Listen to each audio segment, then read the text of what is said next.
तो कैसे हैं आप लोग।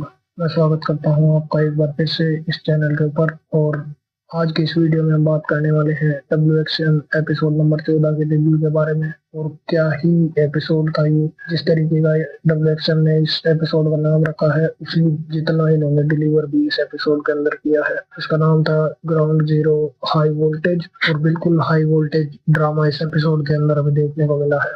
एज ऑलवेज एपिसोड की शुरुआत होती है एक रिकैप के साथ, और हो सकता है ये जो रिव्यू मैं आज डाल रहा हूँ इसकी लेंथ काफी बड़ी हो जाए। तो चलिए सीधा इस रिव्यू को शुरू ही करते हैं। फर्स्ट मैच हमें देखने को मिलता है नील वर्सेस कॉर्बिन, और इस मैच के अंदर जमींदार की जो गैंग है उसकी जो रिंग साइड पर एंट्री है वो पूरी तरीके से बैन की गई है, इसलिए पूरी तरीके से 1-on-1 ये मैच हमें देखने को मिलता है। यहाँ पे एक बात मैं ये भी बोलना चाहूंगा कि नील वर्सेस जमींदार की जो राइवलरी है वो काफी अच्छे से अब तक कुक कर दी गई है, और बिल्कुल ग्रेजुअली इस फ्यूड के लेवल को इंक्रीज किया गया है। काफी अच्छे से इसे कुक कर दिया गया है, और अब हमें एक 1-on मैच जमींदार और नील के बीच देखने को मिल ही जाना चाहिए अगले कुछ ही हफ्तों में। और अगर WXM नील वर्सेस जमींदार के अंदर कोई स्टिपुलेशन ऐड करती है तो इस मैच में बिल्कुल ही चार चांद लग जाएंगे। आज का जो मैच था नील वर्सेस कॉर्बिन, इसके अंदर हम देखते हैं कि Neel has full support of crowd. एक चीज हमें इस मैच के अंदर ये भी देखने को मिली है कि बिग डेमो बैक स्टेज से इस मैच को काफी क्लोजली देख रहे हैं, क्योंकि जो भी इस मैच के अंदर विनर होने वाला है उसे बिग डेमो फेस करेंगे इस टूर्नामेंट के अंदर। हालांकि इस मैच के अंदर नील इजीली जीत गए हैं, लेकिन इस मैच के तुरंत बाद काफी सारी इंटरेस्टिंग चीजें यहाँ पर हुई हैं जिसके बारे में अब हम बात करेंगे। सबसे पहले तो नील जैसे ही इस मैच को जीतते हैं तो उनके ऊपर पूरा जमींदार गैंग अटैक कर देता है, और यहाँ पर हम अक्की को एक बैट के साथ आते हुए देखते हैं जो उन्हें बचाने के लिए आते हैं। और बार बार ये सेम चीज ही हम पिछले कुछ हफ्तों से रिपीट होते हुए देख रहे हैं, तो ये थोड़ा सा बोरिंग मेरे लिए होने लगा। लेकिन इसके बाद हम एक लाइट आउट देखते हैं और जमींदार यहाँ पर बाहर निकल कर आते हैं। इस बार वो तुरंत नील के ऊपर एक पाइप के साथ अटैक करते हैं, जो कि लास्ट वीक उन्होंने नहीं किया था। और यहाँ पर नील का जो हेड है उसके ऊपर वो एक बार फिर से अटैक करने वाले होते हैं, लेकिन यहाँ पर दोबारा से हमें लाइट आउट देखने को मिलता है। जिसके बाद एक अनएक्सपेक्टेड चीज यहाँ पर हो गई है। डाइजैक अपीयर्स इन फ्रंट ऑफ जमींदार इन द रिंग, और डाइजैक यहाँ पर अपना फेस टर्न कर चुके हैं, जिसका रीजन हमें बाद में शो के अंदर देखने को मिलता है कि उन्होंने फेस टर्न यहाँ पर क्यों किया है। जब डाइजैक यहाँ पर एंट्री लेते हैं तो वो सिंगल हैंडेडली जमींदार की पूरी गैंग को डिस्ट्रॉय कर देते हैं। और जिस तरीके से डाइजैक की फिजिक है तो उनके अंदर पूरी तरीके से कैपेबिलिटीज भी हमें नजर आती है इस चीज को डिलीवर करने की, कि वो पूरी गैंग को एक साथ हैंडल कर सकते हैं।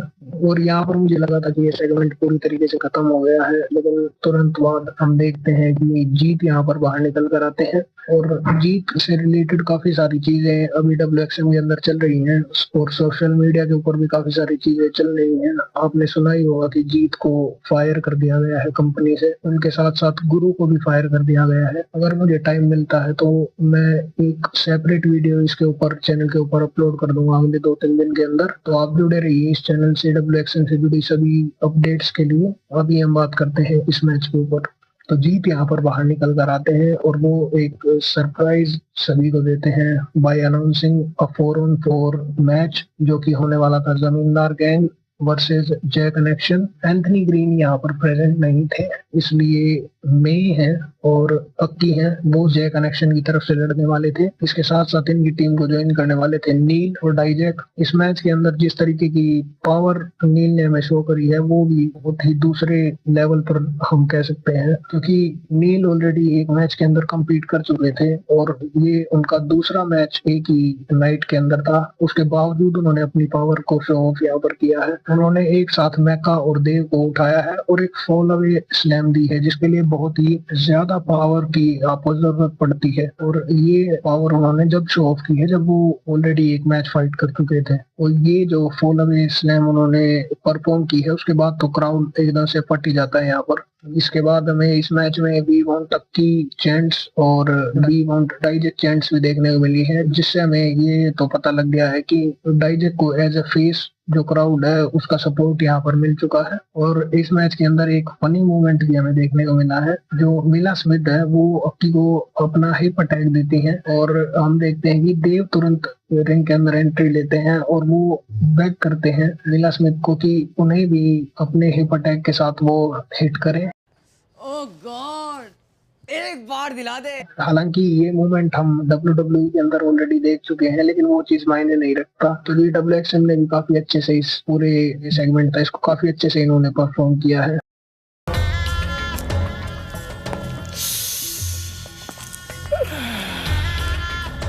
साली चलती फिरती कोकेन है, कोकेन। इंस्टेड ऑफ मिला स्मिथ हम देखते हैं कि अक्की यहाँ पर अपना स्टिंक फेस देते हैं देव को, और जिसके बाद देव अपना काफी ज्यादा हिलेरियस रिएक्शन भी हमें देते हैं।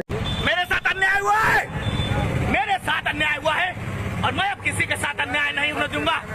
क्राउड यहाँ पर बिल्कुल ही अमेजिंग था, काफी ज्यादा इंसेन यहाँ पर क्राउड हो चुका था। बहुत ही ज्यादा अच्छा ये मैच हमें आज देखने को मिला है। इसके बाद हम देखते हैं डाइजेक को मिलता है हॉट टैग। डाइजेक जिस तरीके से अपना टॉप रोप जंप लगाते हैं वो बिल्कुल चेरी ऑन द टॉप की तरीके से काम करता है। बहुत ही ज्यादा अमेजिंग ये मैच मुझे लगा है। इस मैच का रिजल्ट इस तरीके से निकलता है कि डाइजेक अपना फिनिशर देते हैं देव को और देव यहाँ पर पिन हो जाते हैं। इसके बाद हमें देखने को मिलता है एक बैक स्टेज सेगमेंट जो कि था शाहीन की टीम की तरफ से, और शाहीन की टीम को यहाँ पर शेखडम नाम दे दिया गया है। यहाँ पर शाहीन और उनके जो पार्टनर हैं वो दोनों प्लान कर रहे होते हैं कि उन्हें वापस दुबई चले जाना चाहिए और वहां पर जाकर मजे लेने चाहिए। वो WXM के अंदर अपना टाइम भी वेस्ट कर रहे हैं, लेकिन फिर हम इस सेक्शन के अंदर एक नया कैरेक्टर देखते हैं जो इंट्रोड्यूस हुआ है और उसका नाम है शेखा सुजू। काफी ज्यादा क्यूट ये कैरेक्टर मुझे यहाँ पर लगा है। शेखा सुजू को इंट्रोड्यूस किया गया है as a cousin to Shaheen, और वो यहाँ पर आई है चीजों को फिक्स करने के लिए, ताकि जिस तरीके से शाहीन अपनी पूरी फैमिली का नाम WXM के अंदर डुबा रहे हैं उसको वो किसी तरीके से फिक्स कर सके। हमारा जो शेख अल चैम है उसको लव एट फर्स्ट साइट हो गया है शेखा सुजू के साथ, और मैं उसकी फीलिंग्स को समझता हूँ। हमारा ये जो शेख अल शैम है ये बिल्कुल ही लुच्चा इस सेगमेंट के अंदर हो गया है। जिस तरीके के गंदे गंदे इशारे ये कर रहा है वो देख के ही मुझे ऐसी आ रही थी। इस चैनल पर आगे से हम इसे शेख अल शैम नहीं बल्कि शेख लुच्चा ही बोलेंगे, क्योंकि ये हमेशा नशे में रहती नशे में ही रहता है, और वो कौन से नशे में रहता है वो अभी स्क्रीन पे आपने देख ही लिया होगा। इसके बाद हम एक और इम्पोर्टेंट बैक स्टेज सेगमेंट देखते हैं जहां पर हम एक कन्वर्सेशन देखते हैं डाइजेक और नील के बीच में, और डाइजेक यहाँ पर नील को बताते हैं कि उन्होंने आज उनकी हेल्प क्यों की है। ऐसा डाइजेक ने किया है जीत के कहने पर, क्योंकि जीत ने ही डाइजेक को हायर किया है। नील के ऊपर अटैक किसने किया है इसका पता लगाने के लिए। इसके बाद हम मैच देखते हैं एंजल हेज वर्सेस शेखा सुजू, और यहाँ एंट्रेंसेस पे भी थोड़ा ध्यान देने की कोशिश WXM कर रहा है, और यहाँ पे मैं तो चाहता था कि सुजू ही इस मैच के अंदर जीते, और ऐसा ही होता भी है क्योंकि यहाँ पर इस मैच में हमें हमारे लुच्चे शेख की इंटरफेरेंस देखने को मिलती है,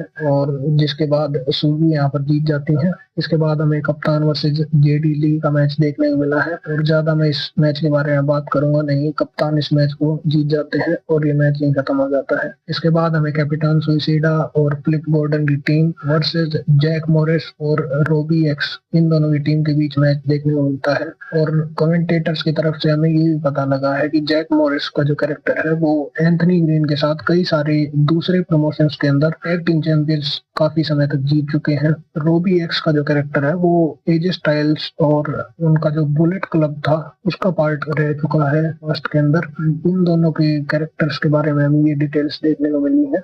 एक चीज हम ये भी देखते हैं कि flip Gordon throughout the match mock करने की भी कोशिश करते हैं, क्योंकि वो जो टू स्वीट का जो सिंबल है जो एजे स्टाइल्स और फिन बालर WWE के अंदर यूज करते हैं बुलेट क्लब के लिए, वो सिंबल बार बार फ्लिप गॉर्डन यहाँ पर रोबी एक्स के सामने बनाते हुए रिंग में हमें दिखाई देते हैं। इसके अलावा एक चीज हमने ये भी देखी है कि कैपिटान सुइसिडा और फ्लिप गॉर्डन के मैचेस के अंदर क्राउड काफी ज्यादा इन्वेस्टेड रहता है। इस मैच के अंदर एक सिंगल मूव भी जो परफॉर्म किया जा रहा था उसके ऊपर पूरी तरीके से क्राउड इन्वेस्टेड था, और एक एक मूव के ऊपर हमें रिएक्शन देखने को मिला है। अब बात करते हैं इस मैच के रिजल्ट की, तो इस मैच के अंदर रोबी एक्स और जैक मॉरिस की टीम यहाँ पर जीत जाती है। उसके बाद हम नेक्स्ट मैच की बात करते हैं, जो कि था एक्सेल टीशर वर्सेस गुरु, इन दोनों के बीच में। और मुझे लगता है कि इन दोनों की राइवलरी का जो फाइनल मैच था, फर्स्ट और फाइनल मैच हम बोल सकते हैं, वो ये मैच था, क्योंकि फर्स्ट एवर हार्डकोर मैच हमें डब्ल्यूएक्सएम के अंदर देखने को मिला है। जिस तरीके से एक दूसरे को हेट करते हैं और बेल बजने की भी वेट नहीं करते हैं और इंस्टेंटली एक दूसरे के ऊपर अटैक शुरू कर देते हैं। इस मैच के अंदर हमें पाइप का यूज देखने को मिला है, जब एक्सेल टीशर यूज करते हैं इसे टॉर्चर करने के लिए गुरु को। इसके अलावा चेयर का यूज भी हमें इस मैच के अंदर देखने को मिला है, और एक मूवमेंट आता है जब Guru tries to hit Axel Tischer with a chair, लेकिन एक्सेल टीशर यहाँ पर उनके पैर पकड़ने लगते हैं और ही बेग्स फॉर मर्सी, लेकिन इसके तुरंत बाद वो उनके ऊपर अटैक भी कर देते हैं। इसके अलावा टीशर यहाँ पर एक लो ब्लो भी लगाते हैं, वो स्मैश करते हैं गुरु को थ्रू अ चेयर, और यहाँ पर मुझे लगा था कि ये मैच खत्म हो जाएगा, लेकिन इसके बाद भी गुरु यहाँ पर किक आउट करते हैं। यहाँ पर एक ओड चीज भी हमें देखने को मिली है, जो वीरा की एंट्री, और इसके अलावा कप्तान भी यहाँ पर सेव करने के लिए आते हैं इस मैच में गुरु को, क्योंकि काफी ज्यादा ऑकवर्ड मुझे लगा है, क्योंकि गुरु यहाँ पर प्ले कर रहे हैं फेस का कैरेक्टर, इसके बावजूद उन्हें बाहर से दो रेसलर प्रोटेक्ट करने के लिए आ रहे हैं। हालांकि इस मैच के ऊपर उस चीज का कोई भी इम्पैक्ट नहीं हुआ है, क्योंकि टीशर वीरा और कप्तान दोनों के ऊपर ही तुरंत अटैक कर देते हैं। इसके बाद हम देखते हैं कि गुरु स्मैशेस टीशर थ्रू अ टेबल और वो इस मैच को जीत जाते हैं। इसके बाद हमें एक बैक स्टेज सेगमेंट देखने को मिलता है, जो कि लास्ट वीक रिकॉर्ड किया गया था, लेकिन वो हमें दिखाया आ जाता है। और इस सेगमेंट के अंदर जैक सैबर जूनियर एवन मलिक की तारीफ यहाँ पर हमें करते हुए दिखाई देते हैं, जो कि वेनमस को हजम नहीं होता है, और वो अटैक करते हैं जैक सैबर जूनियर के ऊपर बैक स्टेज। इसके बाद हमें नेक्स्ट वीक मैचेस देखने को मिलते हैं, और फाइनली टाइम होता है हमारे मेन इवेंट का, जो कि था स्काइलर वर्सेस राज। और आज का जो शो था उसके अंदर ऑलरेडी इतने अच्छे अच्छे मैचेस हमें देखने को मिल चुके थे कि इस मैच में मेरा कोई भी इंटरेस्ट नहीं था, और ये मैच मुझे काफी ज्यादा बोरिंग भी लगा है, क्योंकि ये बस एक दूसरे को पंचिस से ही हिट करने की कोशिश कर रहे थे पूरे मैच में। एक चीज जो मैं यहाँ पर बोलना चाहूंगा वो ये है कि डब्ल्यूएक्सएम को कंसीडर करना चाहिए